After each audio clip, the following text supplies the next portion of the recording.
At Barnwell. Excellent. All right, so welcome to Brandon. All right, well, of course, everybody should know that the Heritage is next week. There's a minor tournament happening this week, and then, of course, we go into ours. But we're excited. You see part of the airport campus being decorated with plaid and the banners and everything. There might be some more getting installed this week. I'm not really sure on the coordination, but things are happening. We are sponsoring again this year, so we'll be out on the 10th green with the observation deck, which is associated with the Lighthouse Club, on the 18th. So I know some of you folks have signed up to volunteer out there, so thank you for doing that. And looks like we have people at that booth, or at the venue, Thursday, Friday, Saturday, and Sunday. We've got 2 or 3 people on every shift, which is great. So we'll have information to hand out, some goodies to hand out to people. But just come ready to talk about the airport, if you would. Just, talk about the nonstop flights that we have, the ease of operation. I remember last year we had folks who were at the tournament from literally all over the country and Canada. And some of them didn't know that we had commercial service. And had they known, they said they would have tried to make arrangements to fly directly to the island. The good news this year is that Delta is back in service starting next week, so they're here for the tournament. United's back for the tournament, and of course American's back with some of their additional flights. So all 3 airlines are back in time for the tournament, so that's good news. Parking lot is looking full over at the terminal as well. So things are starting to pick up, and we're excited about the tournament. Question. At one point, you had a diagram that showed, I think it was 15 or 16 cities that we. That would be good to have, if, like you say. It'll be there. Picture. It'll be there. Yep. Okay. Yep. I think, right, Rosie? We've got the cards with the route map on there. Yeah, I sent an email from there. Yep. Tomorrow, instructions. Yeah, so that shows all the cities that we fly That to would be a this great summer. handout. Yeah. Good. And those will be table toppers. So, and I think there may be a QR code on there. I forget. It takes people to the website so they can look for more information if they need to. All right, looks like we magically advanced to another slide here. How many did we go past? I don't know how that. No, we're good. Okay. I don't know. You can't see that really well from here. We don't have the enormous screen that we usually do, but swing by and take a look at the terminal. It's really, there's a lot going on. The windows are all installed with the exception of the high dormers. And there's a lot of work going on inside. We're going to show a video here in a little bit, but on the outside, you'll notice that we're doing some work in front of the older part of the building, and that canopy is now completely installed. The walkways are installed, and I think the paving is going to be the next couple of weeks. I think, Steve, we have a meeting this afternoon, so we'll get an update on the schedule. But paving of the second 2 lanes will happen very shortly. So everything will be, that part of it will be cleaned up and operational as the summer season really starts to pick up. And that'll be important because the traffic, the vehicle traffic is already picking up there.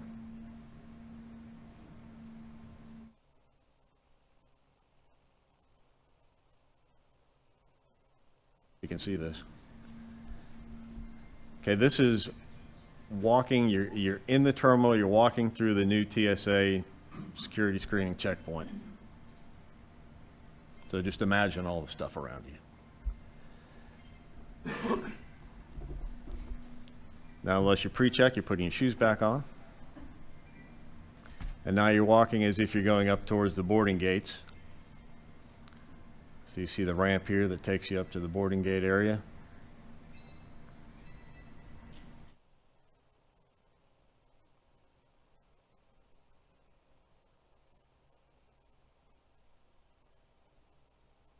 On your right, it's going to be, that's the women's bathroom and some utility rooms there, and then concessions is back in there as well.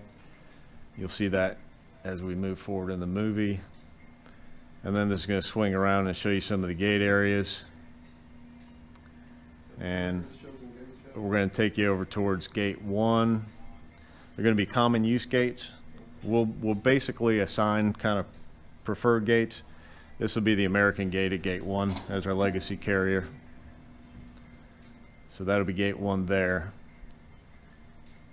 And then, let's see, I think this next one, you've just gotten off the airplane at Gate 2, and you're walking into the main kind of concourse. Then you're going to turn to your left and look at the concession areas and the restroom areas here. As we do this each month, you'll get to see more and more of this taking shape.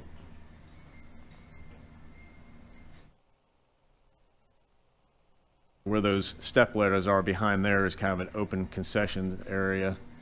And then there'll be opportunities within the concourse for additional concessions.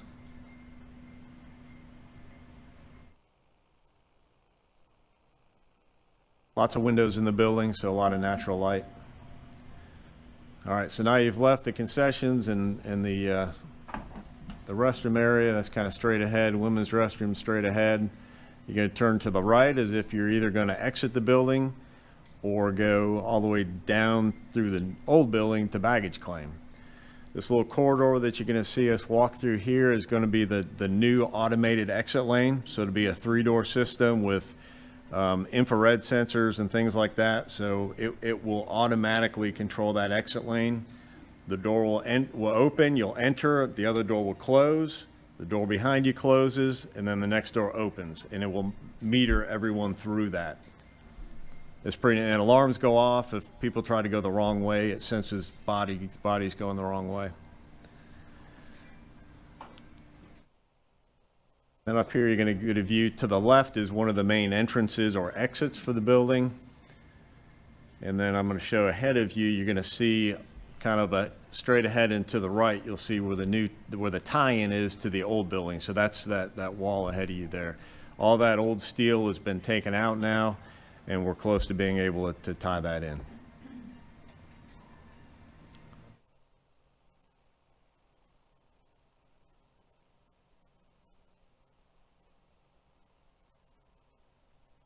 Back out in the parking lot here and taking a look at the nice green spring foliage.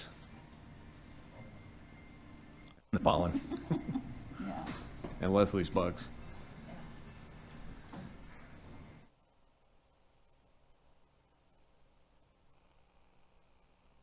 A web.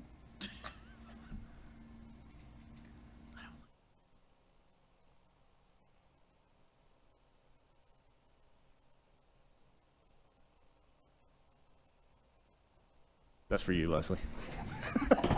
I'm happy. We have bug control where I live. Yeah, I don't know. All right, so there's your walkthrough of the terminal. We'll try to do that each month and just show you how that grows. It's kind of fun. Any questions? Do you think it's advisable perhaps to invite our county officials as well as the Hilton officials to do a walkthrough during construction, but at the close of business, so there's no activity going on, or on a Saturday, just to give them a pretty comprehensive update of what's taking shape? Yeah, we may do that as the interior gets sheetrocked up so the spaces look more like what they're going to, just so it's a little bit easier. Some people can visualize it and some can't. So, but yeah, probably would be good to take everybody on a little walkthrough. We'll make sure everything's safe and people aren't going to be, there's a lot of material in the building right now. So I want to get to a point where there's not so much on the floor, not so many wires, hoses, lengths of pipe and things like that that you have to step over. You have to be a little bit nimble to get through there right now, so I'm not sure the risk manager would put you all in that building yet.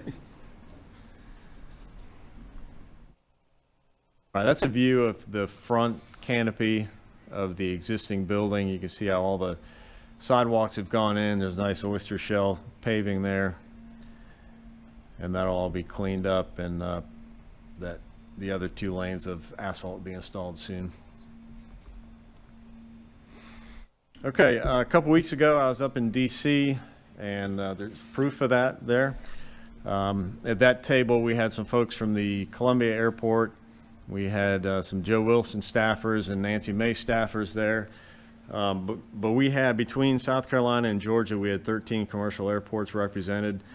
It is probably, I think it's definitely the biggest delegation of airport directors that goes to DC each year. I don't think any other two-state or single-state delegation goes and visits their staffs the way we do. So they've seen us every year, with the exception of COVID year, for probably about 7 or 8 years. And so we just hit them with the steady drumbeat of the federal issues that need to be addressed. It's an interesting time this year with everything that's going on with aviation safety and air traffic control safety and things like that. So everybody was in listening mode, which is a good thing. We talked about some of the major bullets that you see here. Right before the trip, and this wasn't coincidental because there was also a big legislative conference going on, but ACI North America put out a report about airport infrastructure, and ASCE put out a report the same day that graded airport infrastructure in the U.S. as a D+. So I took the opportunity during this dinner to talk to the two-state group of staffs. We probably had about 70 people in there, and just ask them, if you had a child going through school and they received a D+ on your report card, would you start paying attention to that? Might you want to get involved in that? And a few people looked down at their shoes, and a few people smiled and chuckled, but that's the reality of it, and that's what I need our new, legislative or government affairs or whatever we're calling our committee to think about is, are we satisfied with our airports being a D+ in a global economy? Given what we face right now with the, financial news and things like that, I don't think we are. So that, coupled with the intense regulation that we have from the federal side, with the FAA just basically telling us how to use every dime that we get, is what I call strangulation by regulation. We were unanimous in that we need the feds to back off and let airports operate as businesses, because we're held to that standard locally. We're expected to be at that standard on a state level, and the feds want us to be at that standard as well. That's a grant assurance. We're supposed to work towards financial self-sufficiency. So we need them to back off so we can do that, because there's a lot more power in the airports. There's a lot more business power in the airports if only we're allowed to exercise that. The DCA perimeter rule, we've briefed that before. That's something that continues to get chipped away at, and that's by the politicians, because that's your West Coast folks who don't want to take the metro all the way out to Dulles. That's the long and short of it. So we need to fight that every time it comes up, because if the perimeter rule gets violated, all the airports in South Carolina could be impacted by that. So we definitely don't need additional slots added at DCA, which contributes to the congestion, and then will probably result in regional routes being peeled off, which would be us. So we can't have that happen. Of course, we always talk about increasing the PFC.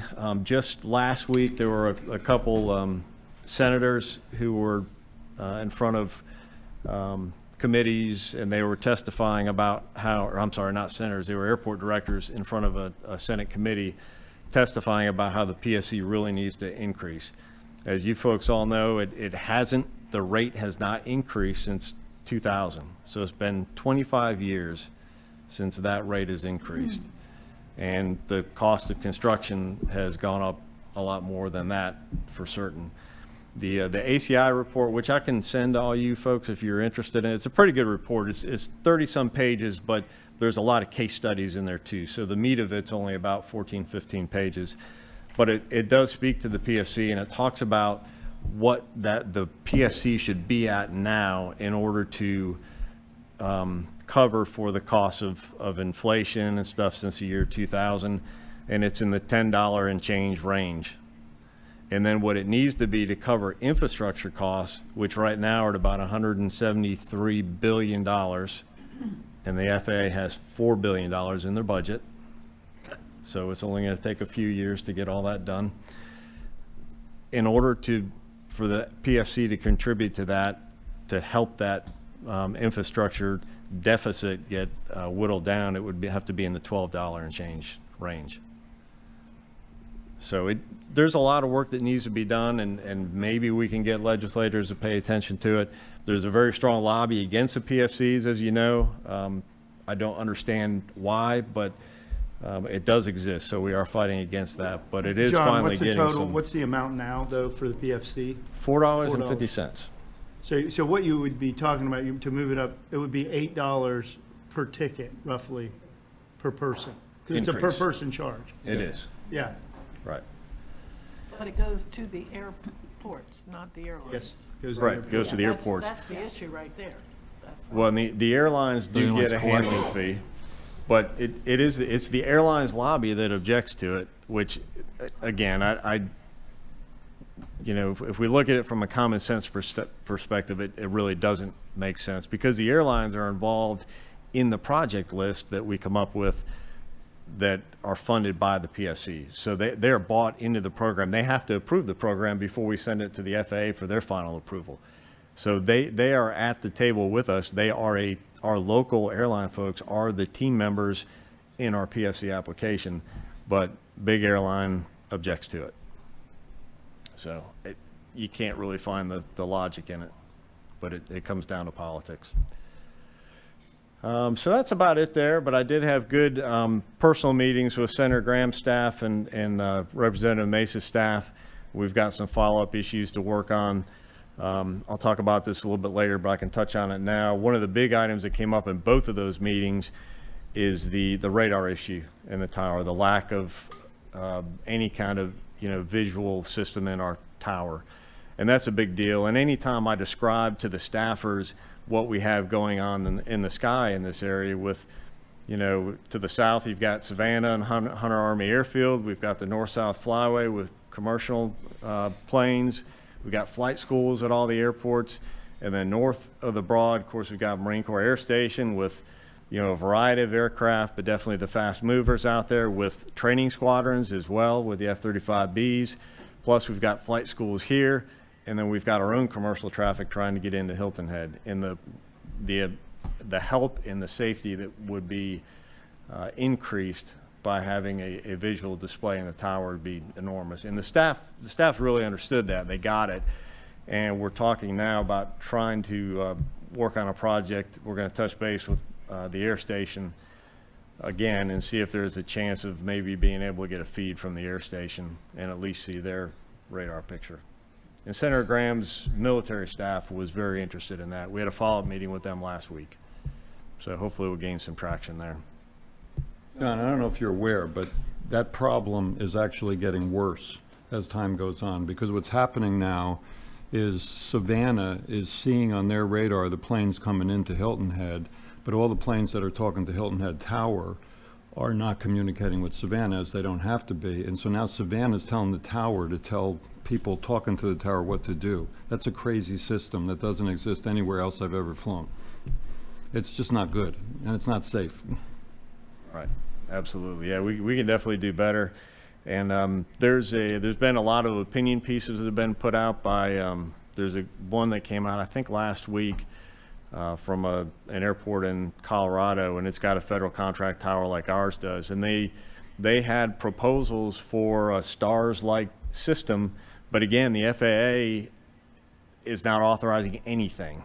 They've basically taken a position that said, we're going to study this, we're going to evaluate this, and there are no dates put to this. There's no funding put to this. There's no approvals put to this.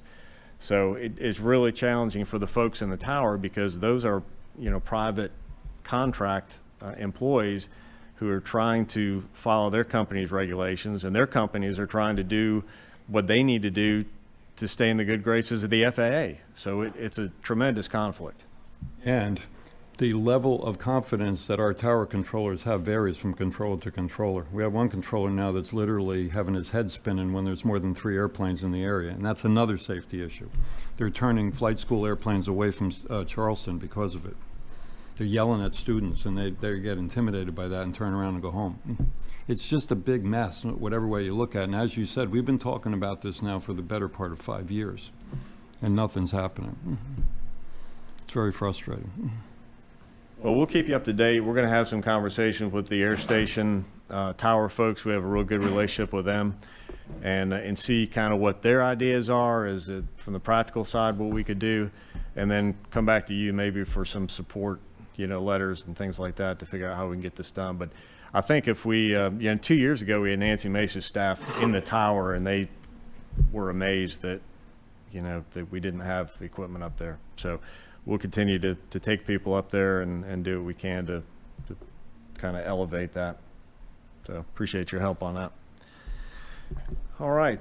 But we did have a legislative trip to the State House as well. So the week before I went to DC, I was up in Columbia and had a chance to meet with a couple of our local delegation up there. The House was not in session, but the Senate was, so was able to pull Tom Davis out of a session and chat with him a little bit about our projects.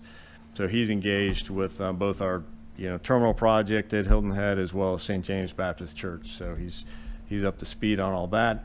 We did have check-ins with both Delta and United, just kind of seeing what their thoughts were from last year and how advanced bookings look for this year. Both of them say everything's looking great, so they're happy with the cities that they're flying to, and the advanced bookings right now look strong for the season for both of their parts. So that was fantastic. We don't typically get to talk to American. Every airline's a little bit different. They're really hard to get to, but they're a legacy carrier, and they're moving the most people to the most places. So they'll let us know if something's wrong, but right now they're business as usual and moving right along. They're doing a good job. So all good from the airline side. We talked about radar, and then project bids and opportunities. There's a lot going on. So anybody who's out there in TV land, make sure that if you're a contractor or concessionaire or something like that, make sure that you pay attention to the Beaufort County website where the job or the bid opportunities are. There's a lot going on. We'll have an airfield drainage project that we're going to bid relatively soon, right? No, it's out for bid. Yeah, it's out for bid. Yeah, we're open bids on that next week. We open bids next week for the tower improvements as well. So there's a lot going on, and we'll have, it's going to be busy next couple of years as it always is, but good opportunities out there for folks. And then just an update on the apron, and Nia's here from Signature, so she can attest that Signature is full for the tournament. So we had to do a little bit of shoehorning this week when we had some folks trying to get some additional parking spots. So there's going to be a lot of jets in there and a lot of comings and goings. So thanks in advance to Signature and the additional staffing that I know you guys will have. So it'll be a good, busy, exciting week. So pray for good weather, and we'll do what we do. And as it relates to projects, is for executives still plan to have the runway closure that end of April? Still as scheduled? Yep. Yeah, and we'll continue to put emails out and probably update Facebook and things like that. But that first phase of that project will be the drainage that goes parallel to the runway. It won't be the actual runway work. It's the off-runway work. And then it'll be sometime this summer. We haven't nailed the date down yet that we'll do the overlay on the runway. So. Question about concessions and restaurants with bid opportunities. Are they required? No, they'll bid. We'll put out an RFP for that because I think we'll have an opportunity with the new building to have multiple concessionaires in there. So we will bid that out. Yep. John, what's the tower message to private pilots who are attempting to fly in for the weekend? Now that Signature is full up, has no ramp space, what's the message that'll be conveyed to a transient pilot who's not aware that Signature is full?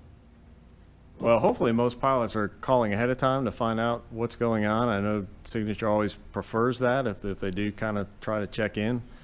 But I don't know. We'll have to talk to them, and I guess we can ask Signature what they recommend and talk to the tower. But I mean, we haven't had issues in the past with that, and we have been full.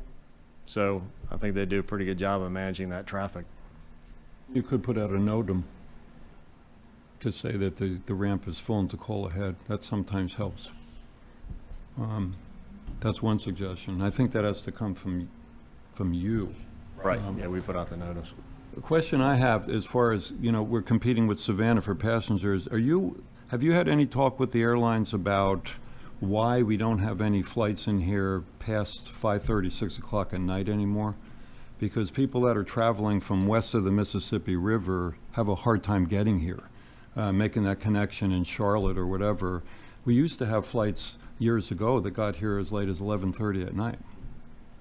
And yet you can still go to Savannah until midnight.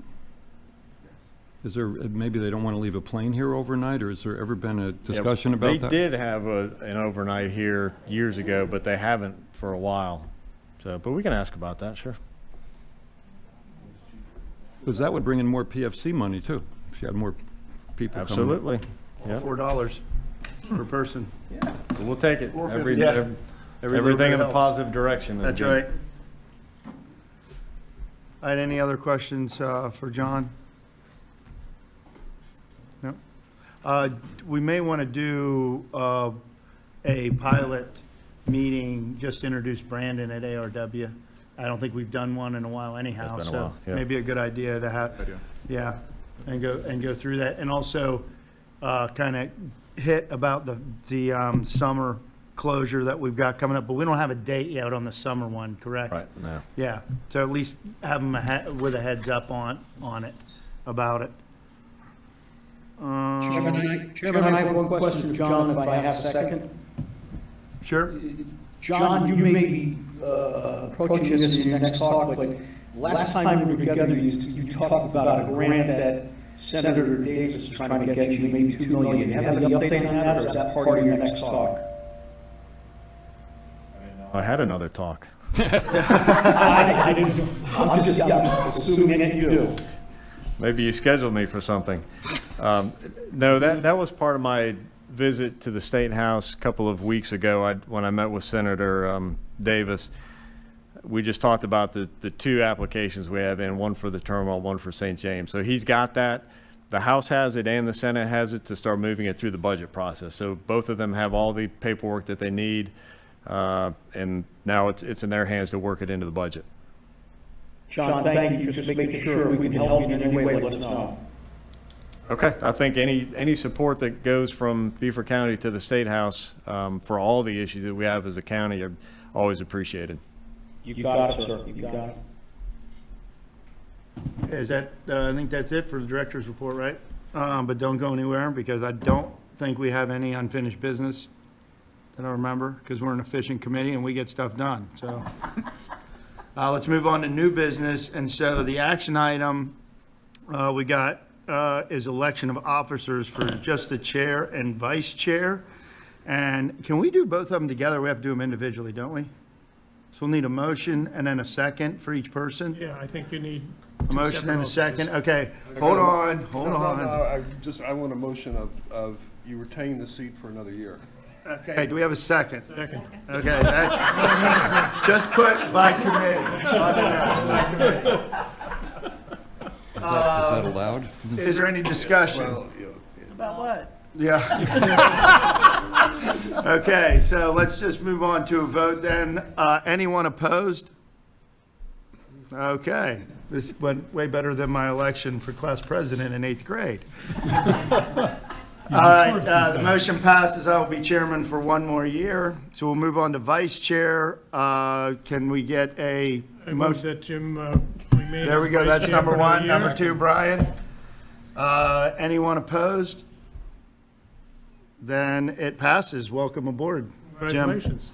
So we'll move on to now option two, or not option two, action item two, which is fiscal year 2026 budget recommendation to approve the airport department fiscal year 2026 proposed budget.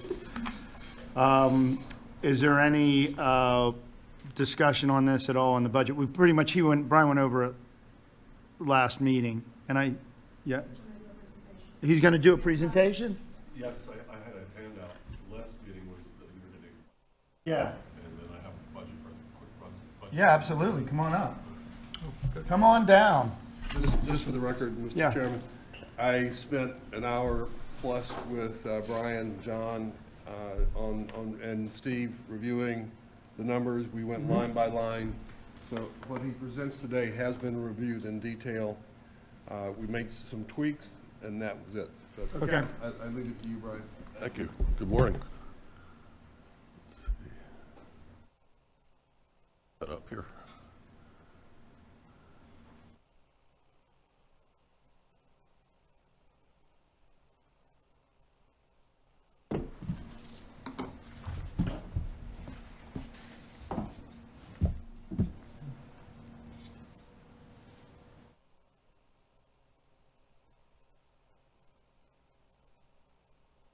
Coming, I can see the bar moving at the bottom.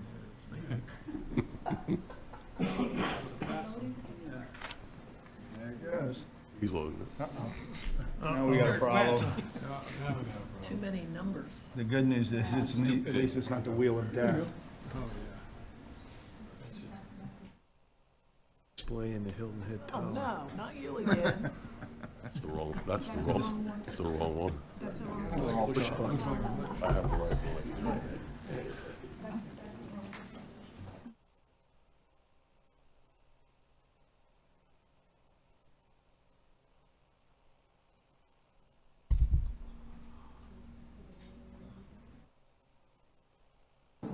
But I think I can.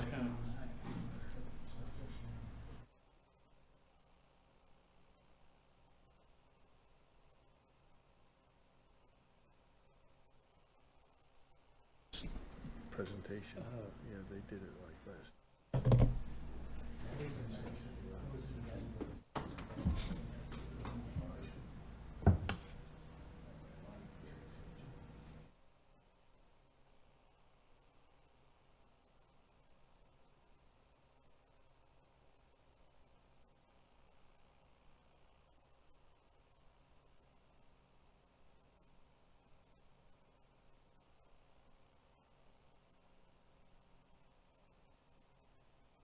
Brian, you're just showing the documents that you sent all of us, right? Yes, I mean, that's all we're gonna. right. Yeah, did that one? I wasn't sure if everybody had a chance to review that or not, or, no? Okay. Good and tough. Yeah. Okay, that's, Yeah, I looked at it. So I'll make a motion, we approve it.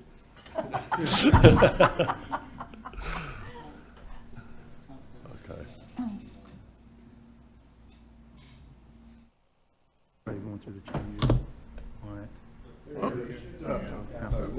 You had it. Uh, It came up for a second, Brian. That was our review. There we go. I hope you all can see that okay. I'll go run through this pretty quickly. Just go through the major variances.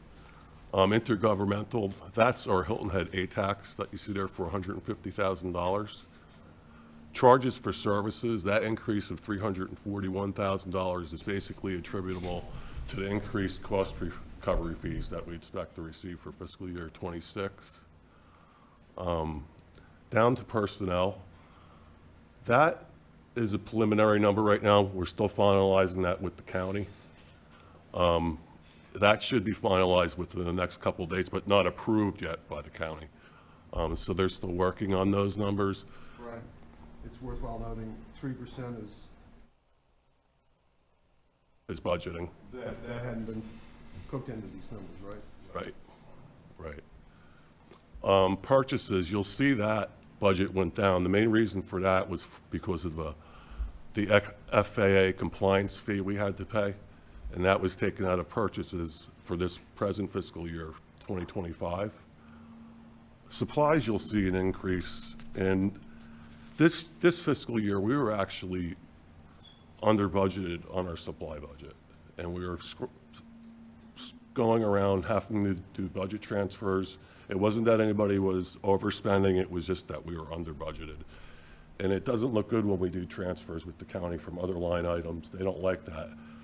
So this fiscal year, in order to deal with just increased costs in general, our previous shortfall, ARF also needs some medical items this year.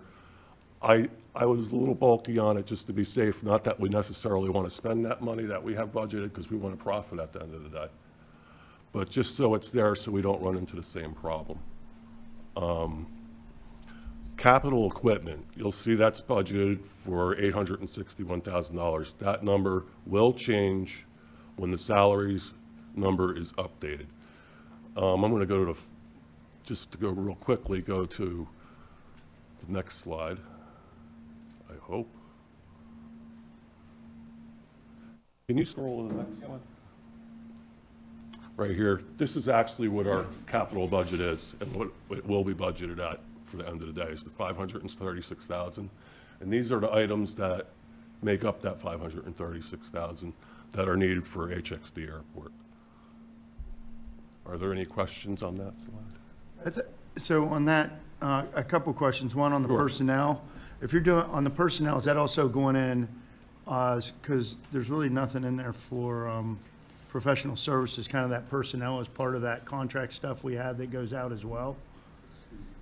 Like contract workers we would have, so Personnel is our staff. Our straight, it's straight all staff. personnel. Straight all personnel. Okay, so then it's under the purchases then, that would be under the purchases? Right. Okay. And then you're gonna back off on the, we overestimate on the capital equipment Just to have the currently, budget balance. just to have it, yeah. Balance at this point. Okay, and then the 550 that came in, that's basically money made from last year, from the previous year, we're estimating. Yeah, I is what we I think it's shouldn't have gonna skipped be. over that. Let me explain that one on the revenue side. Thanks, Steve. Basically, can we go back a slide again?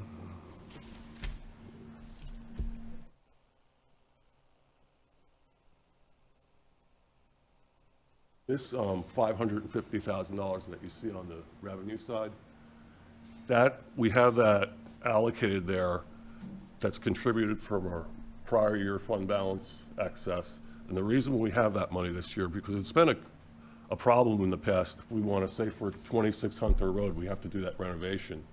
We need a budgeted line item for that in order to pay invoices that would be associated with that project.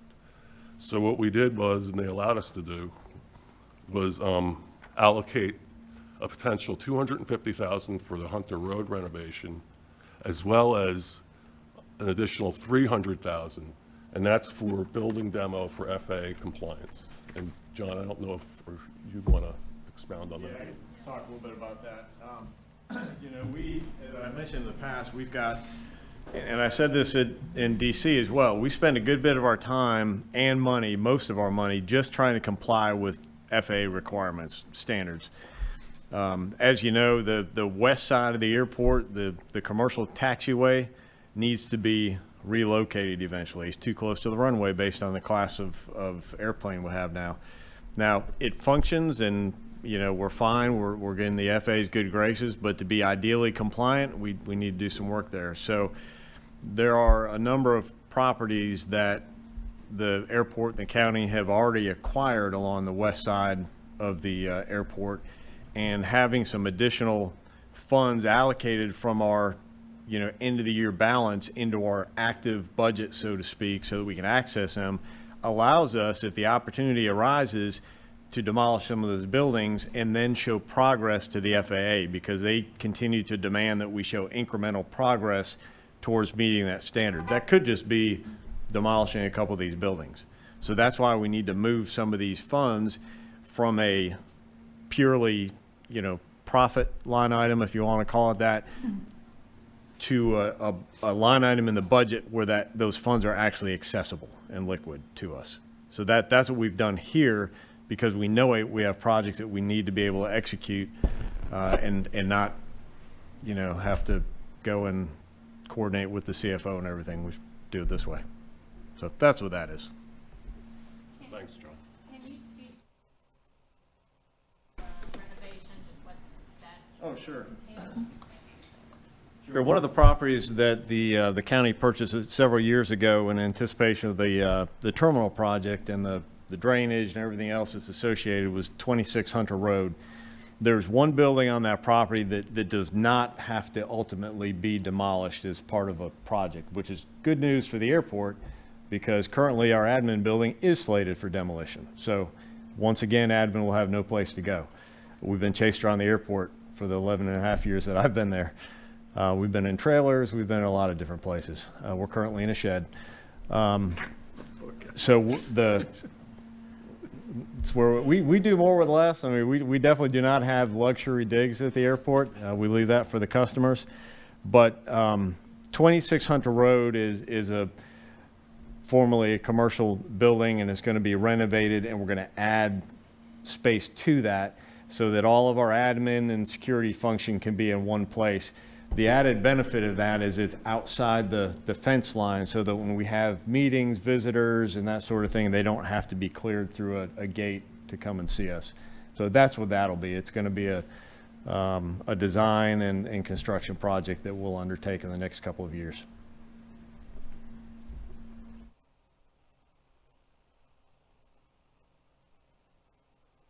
Okay, we went over capital equipment. Local grant match, that's basically our portion that we have to pay for our SCASD grant. There's a certain percentage there that we pay. That's gone down a little bit since that we've expended some of those funds this fiscal year. Depreciation expense, it's increased. We've bought some more equipment. Stuff isn't dropping off as quickly as we're putting it on. Are there any questions for Hilton Head HXD?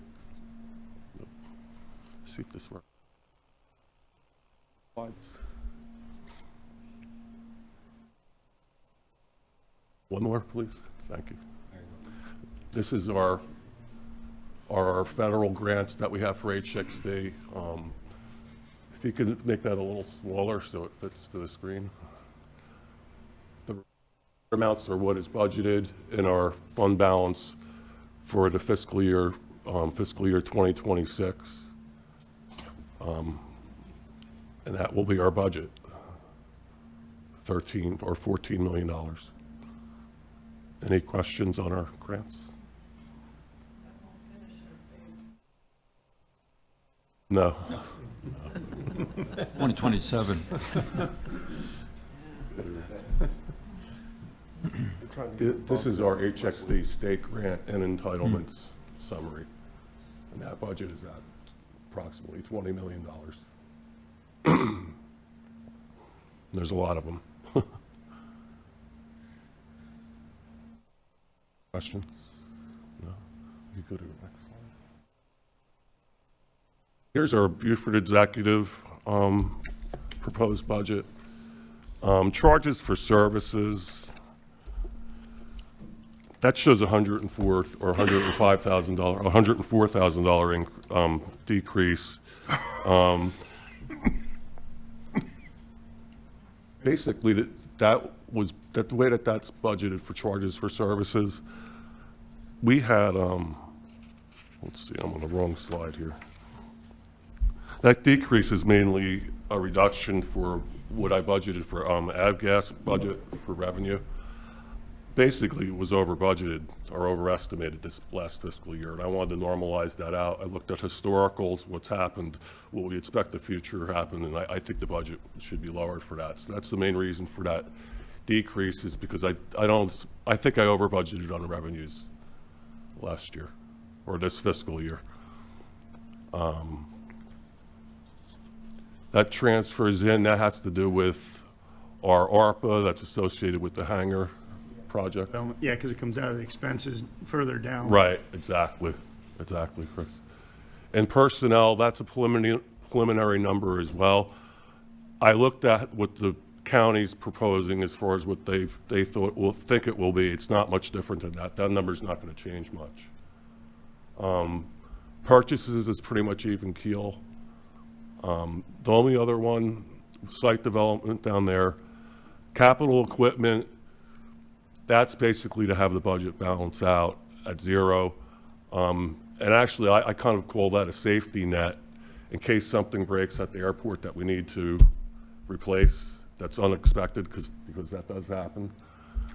And purchases enterprise, that number, I readjusted that based on historicals.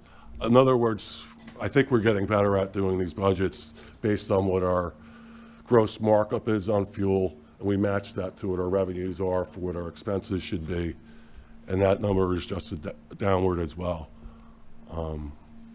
Maybe a simple way of saying that is the decrease in the revenue up top is balanced by a decrease in expense in the bottom. Thanks, John. Any questions on ARW? Next. This is basically our federal grant summary for ARW here, and that budget's at around $2.8 million.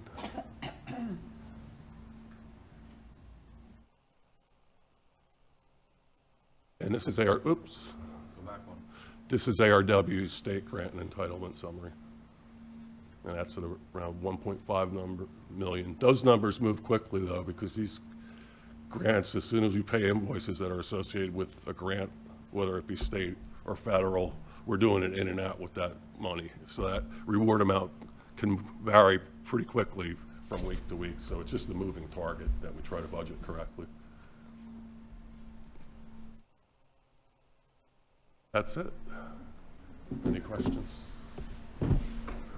What do we have, so Jim and I had asked this, we're talking about this, so we have the depreciation on the business side, which it's done, this is government accounting versus, private practice accounting. So we got a depreciation factor that we bring in, it brings it into the budget, but the reality is that's a non-cash item, right? Absolutely. So the question then becomes is, okay, so just take Hilton Head, for example, we got 450,000 set up for that depreciation. Then that goes, really, when you look at it from my standpoint on the private sectors, that's $450,000 we've made. But we have a fund balance then that the way that the county does it, if I understand it correctly, is we don't have our own checking account. No, we do not. It's, We, we have a fund balance that we know that is positive or negative at any given time that's in there, that we can utilize. And at the end of the year, we should have a positive number. The hope is to have a positive fund balance that continues. Then we can utilize that into increasing it into the budget. The hard part for you guys is we have this extra cash. If we put it in, we got to put it in on the top line so that we can use it on the bottom line. And that revenue comes back in as cash. It's really retained earnings is what it is. exactly, like, We have to identify, Yeah. right. And I mean, like, that number for this year, will you take that 400,000, say, or total of 400,000 or 500,000, does that go up to the top next year so we keep a running tab, or does it go away? It depends how we want to handle it with the budget, but at the end of the day, any profit that we have will end up in equity and pooled cash on our balance sheet. 'Cause So we can pull it from previous years. If we had that for every, for instance, I just happened to look at it because I thought it might come up. Our equity and pooled cash balance right now is 2.7 million on our balance sheet. that's for both. Is that available That, to use, or is that just a bookkeeping balance? It's available to use, but we have to identify But we have what to- we, in the budget, what we want to use it for. But exactly. it's available to use if you create the budget item. Right, It- so I can't go say, today, we want to use this money. That's the process, we have to identify what we need. For example, the $550,000 for the renovation.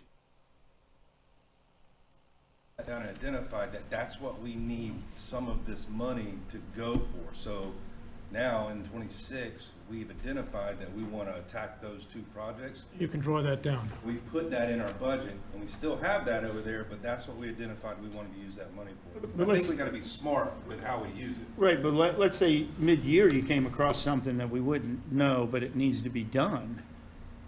I mean, a budget is just, to me, but I'm on the private sector, a budget is just a roadmap. And that roadmap can be changed for instantaneous needs. Can you go to the county and say, hey, look, we're gonna move 550,000 that we didn't have we didn't have it in the budget because we didn't know this was coming.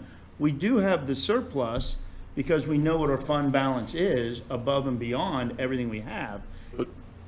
The problem with that is then you have to jump into a budget amendment and jump through all those hoops.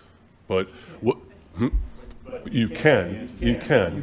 It's gonna take time. It takes time. The other way you could handle it is, say you weren't going to utilize that entire 550,000 and you realize that mid-year, but something else came up, then you can ask, or can we do a transfer, or can we use this money for something specifically different than it was intended for? Because we came up with this unexpected situation. How specific do you have to be? Internally, we try to, as hard as we can be, so we have flexibility. Right. But we have to be specific to the identified GO lines that are out there. And you need to have that approved by the county. Yes, that's where the time element comes in. Yeah, so you could put in for equipment, knowing that you maybe didn't need the equipment, but it's there so that you have the availability, because if you don't use it, it just moves into the next year anyway. And that's, Right. But it gives you a lot more flexibility. We do that a little bit with the capital side of it. That's kind of like our safety net. When something comes up, we have some funds. Not specifically identified to a particular GL item. Okay. So that kind of gives us that flexibility without having to do the transfers and. Okay. You mentioned figure 2.7 million. That's there, the county's not gonna steal it. As long as I keep an eye on it. No, but I mean, It's there for future use if we identify it. I can say a couple things about that. Number one, I'm going to give Brian a kudos because we wouldn't have that 2.7 million if Brian and his team were not working this grant system as quickly as they are. We used to have times in the past where it would be 12 to 18 months before we did grant reimbursement draws. And so our equity and pool cash was minus $2 million. We had it, we could draw it, we just hadn't done it. Now that we've brought finance in-house, when Brian said these numbers are changing weekly, that's because he's doing reimbursement draws from the state and the feds every time we pay an invoice. We're not saving up invoices and doing them every few months. We're doing them as we incur the expenses. So our cash picture is the best it's ever been. And it's more realistic than it's ever been. So it allows us to see a truer picture of what's going on. So what was the other part of that? What else did you ask? The county can't. Right. Good, great question. So what that goes to is federal law.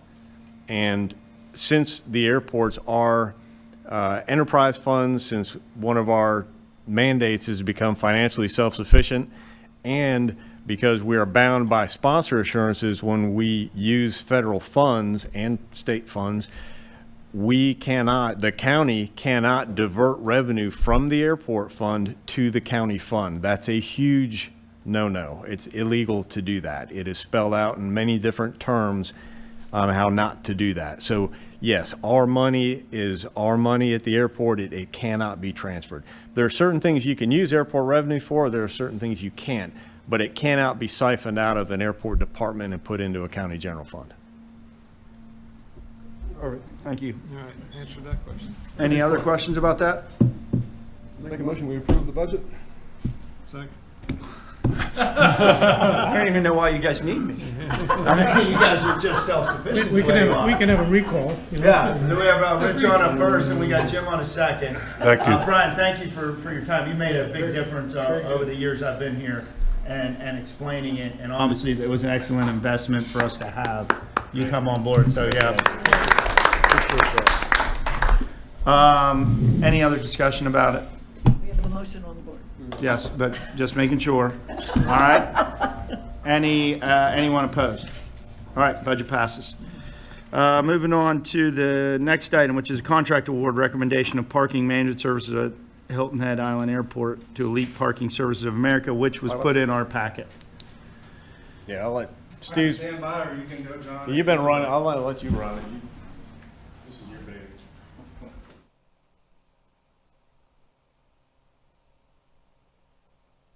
baby. Well, if we don't have anything up there. So we were up at the end of our contract with our current parking customer, vendor at Hilton Head Island Airport in the terminal parking lot. Over the past couple of years, I've noticed that we have potential for revenue. So we have a GA parking lot, we have the terminal parking lot. I also noticed that there were some inconsistencies with how revenue is generated.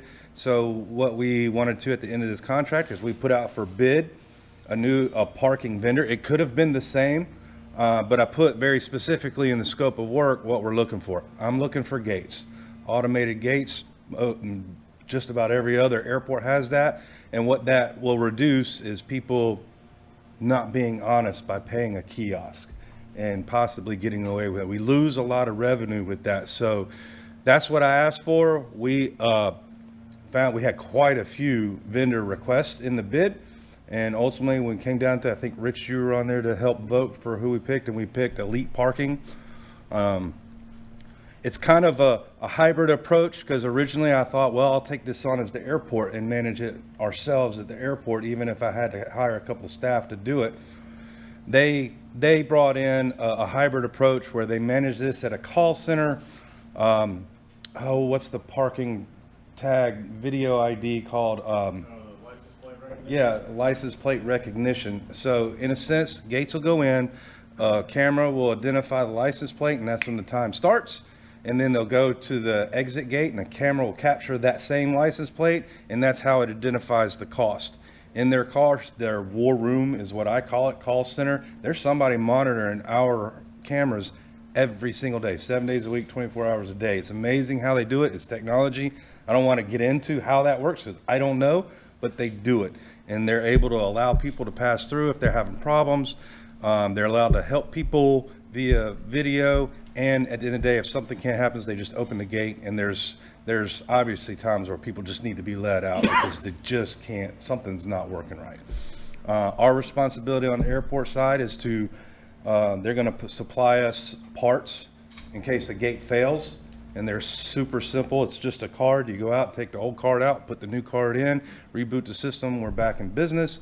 Breakaway gates. If somebody decides to run through a gate, we have simple parts to go out there and replace the gate arm, the mechanics part of it. So the airport's going to handle the maintenance of these gates in conjunction with Elite Parking. They're going to handle the revenue piece. They're also going to install gates over in the GA side because we have a lot of Hilton Head Island residents that think that that's their personal place to park their boats and their RVs and their cars that they're working on and restoring because they don't have room at their house. Right now it's free, but it's getting ready to change. So, and they have a plan to work with tenants. They have a plan to work with taxis, Ubers, employees, all that stuff they know how to do. And I'm very confident that they're going to do a really good job for us. So when they, on the gate side, they're collecting the revenue, you're going to pay with a credit card leaving the gate, correct? Yes. On the Hilton Head. Credit card being one piece form of payment, yes. Yeah. But yes. Okay, so they're going to pay it, and then we're going to get a percentage of the revenue, or they're, okay. We have a split revenue. So in the past, we had to meet a certain revenue criteria, the company did, before we started seeing revenues. Yeah. And in some cases, we might have gone 3-4 months without seeing any revenue because the vendor was trying to get to that level before we got it. Now it's a straight percentage split between the airport and the parking vendor. So we start seeing revenue from day one. And method of payment will be cash, credit card, debit card, Yes. any We legitimate. got away with cash. No cash. No cash. Will will it increase? What is it, $12 now? One of the beauties of this is they do market research and advertisement throughout the area, and they'll monitor what we're paying, what we're charging for now, and recommended upcharge or downcharge based on location in the We parking don't lot. know if it's going to So- increase or not. Right. Real quick, I'm not, if you're aware, but Savannah had that system, the license plate system. Hasn't worked for 6 months. Had a lightning strike. And so I park over there and they're abandoning it. They're going to a QR code. So I don't know if you want to give them a call. I don't know who their vendor is, but Yeah, I don't know. They who they're- also, the Savannah though also has a man, they have at least one man, sometimes two-man gates 24 hours a day, in addition to the automated gates. well, think I that's found gone that away. issuing that I called them on it because I haven't been able to, the gates never open when you pull up there. So they said that they tried to fix it and they're abandoning it. And I don't know the details. Well, the beauty of this company, they're responsible for all their equipment. So if something fails, it's on them to come out and replace their equipment. Okay. Well, Howard, to your point, I think Savannah, when I went through there last week, there was nobody there. So I think they've worked their way through to where they don't have anybody manning those gates. They do have a cache, and I don't know how that works, because I always use a card. Is not having cash available a negative? Does it create a problem for some? You fly Delta, it's no cash on the airplane. Yeah, there's pretty much There's so everybody many has card now. airports. Yeah. Yeah. Pretty much everybody. Cash is, Coffee. To answer that, we did ask that question, and I surveyed a few of the other airports. I know Greenville does no cash, and with their number of folks that go through there, they get 1 or 2 calls a month. Good. For help at the booth, for somebody who's got to use cash. So that's Greenville, 1 or 2 a month. I don't think we're gonna see that much. We did ask Elite about that. Hey, is this gonna be an issue? And they said, no. They just said people don't use credit cards anymore. It's all on their phone. So everything is going to phone and credit card. Cash is going away.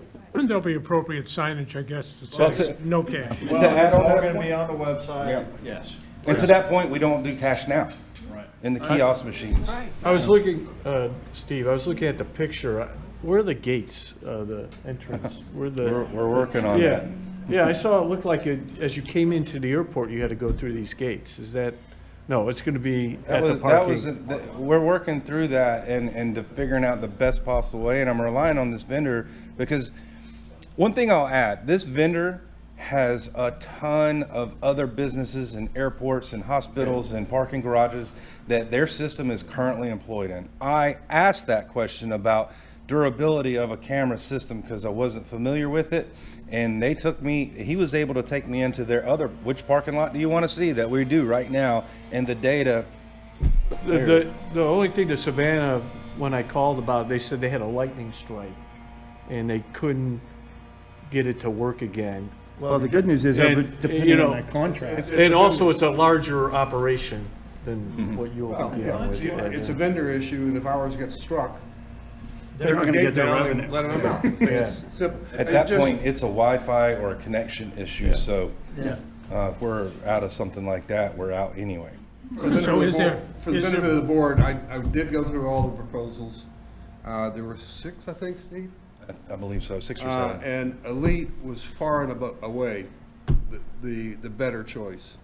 Is there a backup that says if the system fails, Gates all open. The can gate's open. somebody manually, Yeah. some representative They're manually? 24/7, they're all watching monitored 24/7 monitoring. Right, system fails, they can't remotely open the gate, system Yes. fails. Oh, Is there a system. manual system to allow people to exit, somebody, an airport employee, a security person? Yes, There is a manual system so somebody can actually come and say, yes. Have to be that. congratulations on that, though, that's overdue, what you It guys is. do. Perfect. Much better than what we have now. It's just that we have a much smaller parking area than most airports, and I worry about, depending on where you put that entry gate, the cars are gonna be out on Beach City Road waiting to get in if there's any. Well, I think on the contract, it says it's gonna be an agreement, that we've got to agree to where everything is going anyhow, so that, You're right. In I don't think light that's of gonna be a lot of- problem. In light of a lot of things that are going on, yes, our parking lot at the terminal is very small. Our parking lot at the terminal, in my opinion, for the size of it, is very difficult to people to understand how to get in and how to get out. It's kind of convoluted. To add into that, we have rental cars that take up almost half of one side of the parking lot. There used to be a gate system there, and there's going to be a gate system that goes in there again. We're working through that right now. If I have to put one gate at every entrance into the lot, we had talked about putting one gate in for the whole parking lot and one gate to exit. That we found in the little study we did, we run into a whole lot of issues. Ubers, people dropping off people, taxi cabs, you name it, that UPS deliveries, food deliveries, there's all kind of things that go into that. So to gate off the specific lots that customers can go into, not having to have people return in a rental car. They shouldn't have to go through a gate to park their car back in the rental car, things like that. So we're working through that, but I will say, in the terminal construction and our construction of our whole terminal area, we've had several parking lot studies to identify how can we better do this parking lot. And there's coordination and collaboration that have to go on between us, the consultants, the town, to do those things. Elite, one of the things about Elite Parking is they are there to be a voice in that. When that happens, they're going to outfit us now and continue to grow with us. Wherever we need to change that parking lot, it's very easy to pick this equipment up, move it, and change it where it logically speaks. But we have to address our current map right now to get people in and pay to park on the way out. So that's my main focus now, and the general lot. That one's very easy. It's one gate in and 2 gates on the way out in case one fails. Will all of this be in place by the summer traffic? I'm not going to comment on that. I hope so. I am working very hard to make sure that things are in place, but we first need to get the approval from you guys, and then we have to go to county council to get the approval. Moved. Mark, you'll be second. Rich will be You can't first, vote. Mark will be second. Mark wanted to be first one time. Okay, I'll put my hand down. But I will have a question first. Okay. Question. How do you envision it working on the GA side? Or did I miss that? Same way it works on the terminal side. Parking lot or license plate readers, somebody goes in, Yeah, but where is he gonna put it? there's only one road in and there's one road out. There's only one way. Well, I understand that, but if you're gonna drop somebody off at Signature, you're gonna have to go through that gate and pay $1. I'll address that. That's my point. We have an option, just like anything, there's so many options. We have to determine how long, You got a 2-hour grace period. whether it's 30 minutes, 45 minutes, an hour. Currently at our airport, it's 2 hours free. The first 2 hours are free, and I think that's too long at the terminal. But I can address that, and we can always communicate whether we need to increase that time or decrease it. So I'm in communication with them to figure out the best amount of time somebody can come in, drop in somebody, and a taxi, come in and drop somebody off and come out. The parking lot reader will identify that and say, you only been here for 3 minutes, and it'll open it up and let them out. Okay, good, thank you. Will the configuration of the current parking lot remain approximately the same? Or is some of that gonna move southbound or westbound and expand the lot? I know we're working on that, so I couldn't tell you what we're going to do. It's a work in progress. Parking garage can be. That's a town of Hilton Head question. All right, so we had a motion and a second. Any other discussion, any other questions? Okay, all opposed? Hearing none, motion passes. Now we'll go to chairman update. We'll start out with, well, we don't really have any government relations. They haven't met yet, right? No, sir, we have. But the ambassador program, Leslie, how is that? Do you have some updates for us? I have an update. I think I put out something to all of you previous ambassadors, and I'm getting good feedback. I will say this, earlier this year, I talked about we were getting lots of interest. Well, the 5 people that I was given, I contacted each of them, and they're no longer interested. So, we need people. Welcome to the world of Yes. hiring people. You would not believe the number of people go, oh yeah, I can be Yeah, here I'll do it tomorrow, and until they you don't call. show up. No show. No call, Yeah. no anything. So we do need you, Jim, some of the newbies on this committee. Brian, you've done it before, right? Yeah, so you're good. Please, because it's eye-opening for you guys to do this, so please. And also, anyone has names of someone, wives, children, whoever, that would like to do it, let me know. Because we're going to have, let's see, when is the date of our? 20th of May. Like the 20th? It's on a Thursday in May, third Thursday in May. Oh, the class. That's a class, that's mandatory, it's a luncheon like we did last year, and a briefing, just That's on the 20th. 20th of May. So put that on your calendars, and we'll start the program in early June. And I have a feeling we're gonna need it this year, more so than last year, especially if all these airlines are back now with that many routes. We're gonna be Okay, busy. good. Thank So you. Chris, does Yeah. that mean you'll do it? I'm going to look at my schedule for May 20th because I have to first talk to my social coordinator, which would be Maureen Butler. And I will find out what I'm allowed and I'm not allowed to do. Okay. Like a good politician. Exactly. I'm only chairman of one committee. Maureen can always join too. I will talk to her about that and see if she would like to.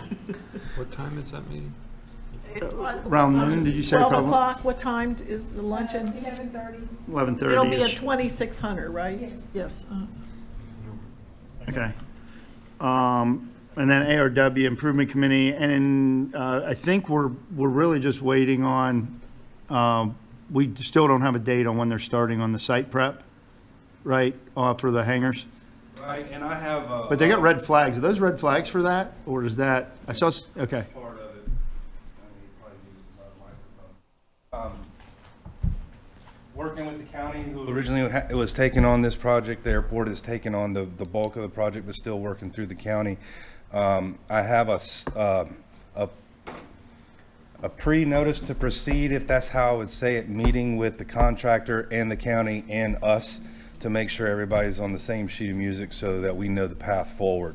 There's still, I believe the county's working on a permit left, but that shouldn't be a difficult one.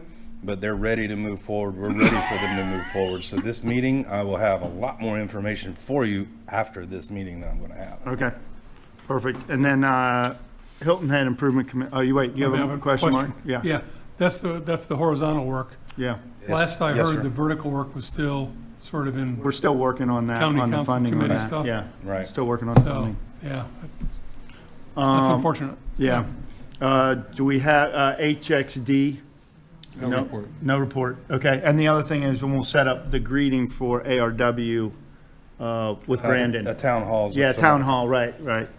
Okay, and then other committee, we kind of disbanded the marketing committee. I don't think there is another committee, so we can pass through the committee reports.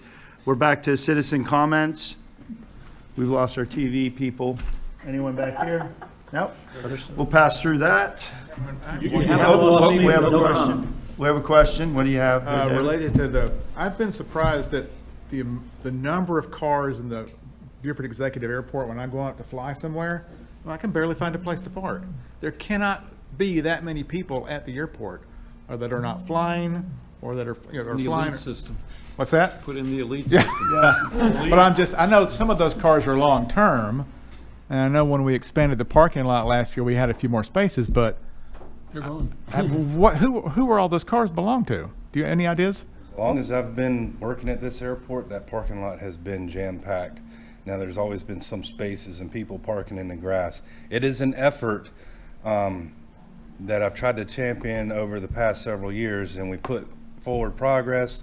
For whatever reason, we have managers that come in, yep, they take on it, and it gets partially take on, and then they get another opportunity, I get another airport manager. I can guarantee you that that's one of the issues that I'm going to speak with our new airport manager on ideas and creative ways. Sorry, Brandon. To address the parking situation. It affects all of us. It even affects the airport employees because they park. Yeah, over no, by it the is hangar. tight. Yeah, I agree with you. And then the flight school has some spots, but they're half the time they're empty, so you know it's not the flight school or whatever. All right. So it's like, where are all these cars from? Well, and there may be people, and we're supposed to be getting revenue off of people who, if you say you have a house at Fripp, but you don't, Right. it's a second home and you live in, I'm just making this up, Greenville, and so you keep a car here so you can fly down, use the car, and they're supposed to pay rental for their spot. And I think we were tracking that. That started probably 5 or 6 years ago, but I don't know. And people don't pay attention to signs. Well, there's a big sign sign on the saying, gate if you're now. going to be here longer than 7 days, it's Yeah. going to cost this much money. Now you're relying on somebody to come in and say, hey, I'm going to be parking there for 7 days or longer. Yeah. It's a secession. Now we got to rely on staff to go out and identify the date and time a vehicle pulls in and run it down. Maybe on that ARW side, Jim, you're in charge of that committee, you guys can have, when you talk with Brandon, come up with some plans and see creative what we can do. ideas, Yeah, open and absolutely. creative ideas that don't include slashing someone's tires because they've been there too long. Or to figure out how long the next time is they're gonna be using their car. You'll find out then. Well, sir, we slashed those tires 6 months ago. See how much pollen's on the car. Careful. Yeah, public meeting, that's true. How deep is the pollen in the car? Yeah, that's true, we could measure that. We could do a scientific measurement of that. I'm just curious. Yeah, Like, it can't and I be think it's a just good, for- I think it's a good thing that they need to address and look at, and we can come up with ideas for ARW. Once we get our new parking lot vendor in too, that's something I'm going to be addressing with them, see if there's something Yeah. that they can do over there. Okay. Anything else? All right, I'm looking for an adjournment first. Would you like to do that, Mark? Mark, second. David? All in favor? Adjournment. I was actually pointing to Brian. Brian tried many times. I know, I did. I got him.